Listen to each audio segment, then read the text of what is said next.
का वचन कहता है, यीशु मसीह ने कहा कि मैं नाश करने नहीं, मैं किस लिए आया हूं? मैं अनंत जीवन देने के लिए आया ना, मैं छुटकारे का मैं प्रचार करने के लिए आया हूं। तो लेकिन अब परमेश्वर का जो वचन क्या कहता है, सब प्लीज इधर ध्यान से देखिए, बातें ना करे कोई भी।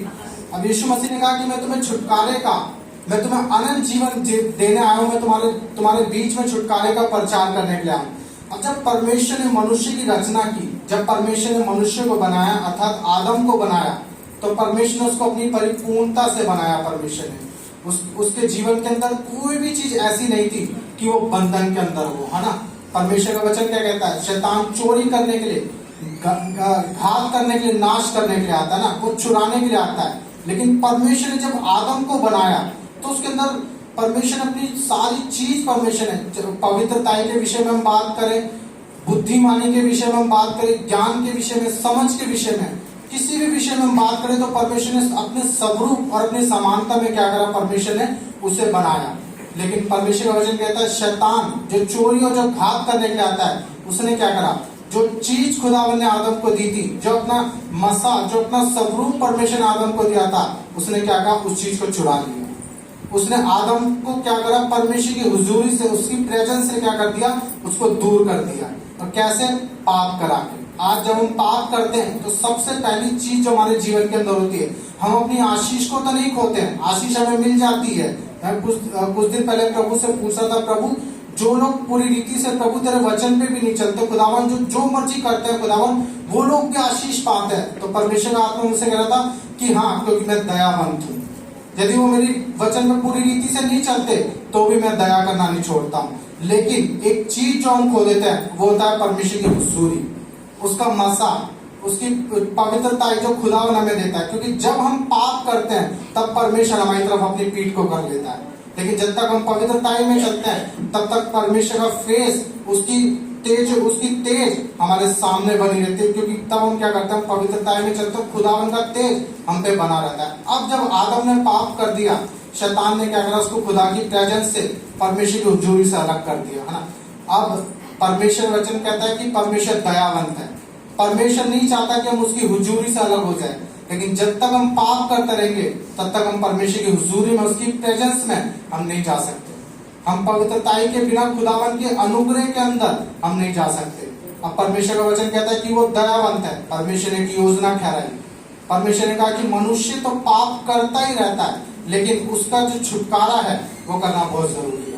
तब परमेश्वर ने एक नियम बनाया, एक व्यवस्था ठहराई कि परमेश्वर ने कहा कि मेढ़ और बकरे या किसी निर्दोष जानवर का लहू बहाया जाएगा और मनुष्य के पाप को किया जाए, मनुष्य का जो पाप जो मनुष्य करता है उसको क्या किया जाएगा, क्षमा किया जाएगा। लेकिन मनुष्य क्या था, वो पाप करता रहता था।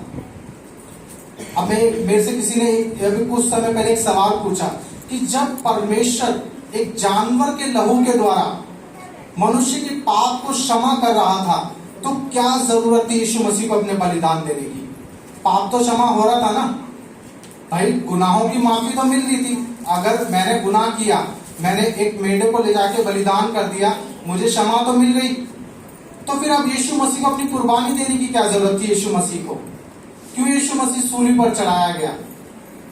यीशु मसीह इसलिए सूली पर चढ़ाया गया क्योंकि एक मेढ़े, एक बकरे के लहू से मेरे पाप तो क्षमा हो रहा था, लेकिन वो पाप की ताकत वो मेरे जीवन से नहीं जा रही थी। परमेश्वर ने देखा कि मनुष्य जो है वो इस पाप से आजाद नहीं हो पा रहा है, तो उसने एक योजना बनाई। परमेश्वर ने कहा कि अब मैं अपने लौते पुत्र को इस पृथ्वी के ऊपर भेजूंगा। वो क्या करेगा, वो पूरी मानव जाति के पापों को अपने ऊपर उठा के वो क्या करेगा, वो अपना बलिदान दे देगा।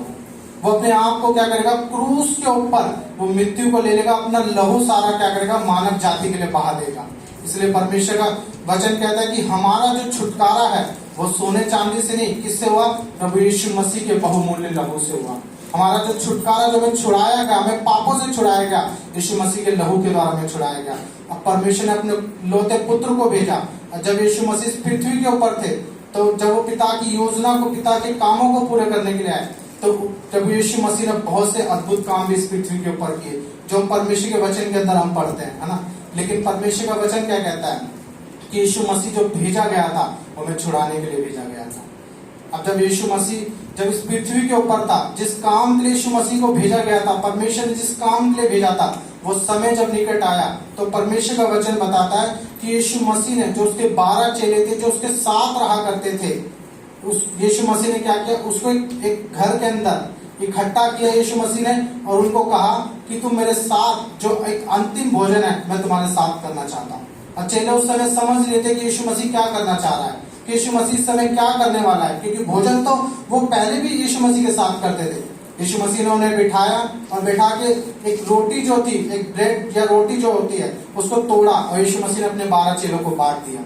और जब वो रोटी तोड़ के दी यीशु मसीह ने, तो कहा ये मेरी देह है जो तुम्हारे लिए तोड़ी जाती है। अब चेले समझ नहीं रहे थे कि यीशु मसीह क्या कहना चाह रहा है, कि रोटी देह कैसे हो सकती है, कि भाई एक रोटी का टुकड़ा कैसे देह हो सकता है।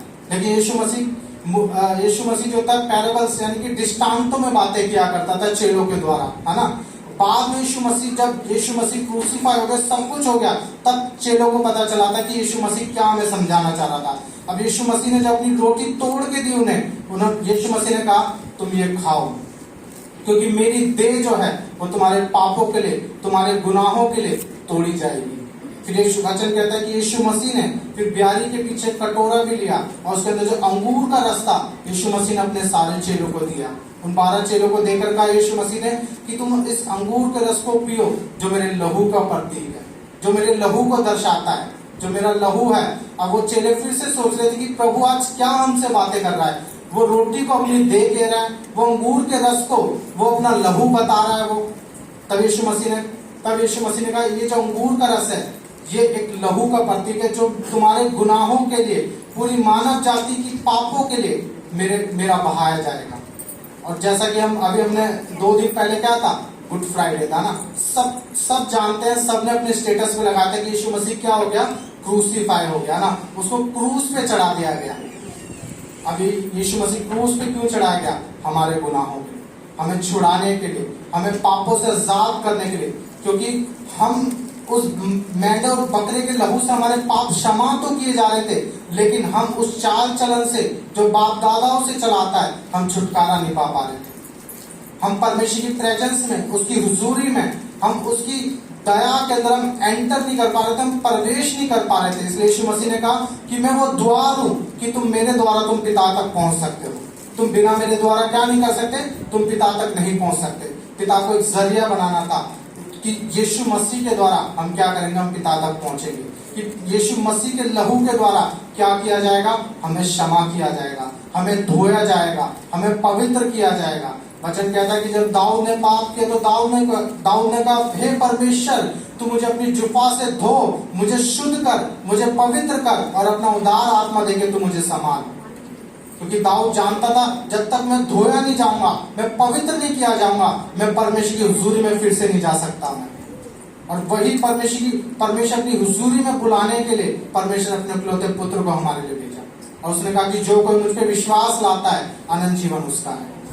जो कोई मेरे मांस को, मेरे लहू को पीता है, वचन कहता है कि अनंत जीवन उसका है।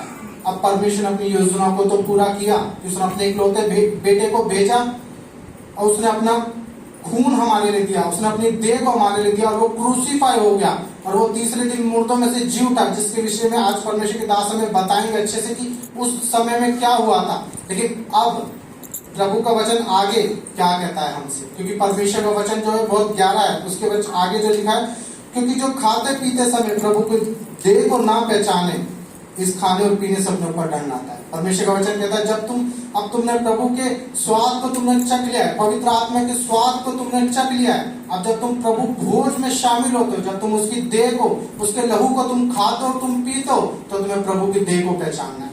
तुम्हें पहचानना है कि अब मैं क्या कर रहा हूं, मैं क्या, मेरा जीवन कैसा होना चाहिए। इसीलिए परमेश्वर का जो वचन है वो एक अद्भुत बात को कहता है कि जब हम प्रभु की देह में और उसके लहू में जब हम शामिल होते हैं तो हमें एक बात को याद रखना चाहिए। कुलुस्सियों 3:5 में आपके लिए पढ़ता हूँ, आप निकाले नहीं। इसलिए अपने उन अंगों को मार डालो जो पृथ्वी पर है, अर्थात व्यभिचार, अशुद्धता, दुष्कामना, बुरी लालसा और लोभ जो मूर्ति पूजा के बराबर है।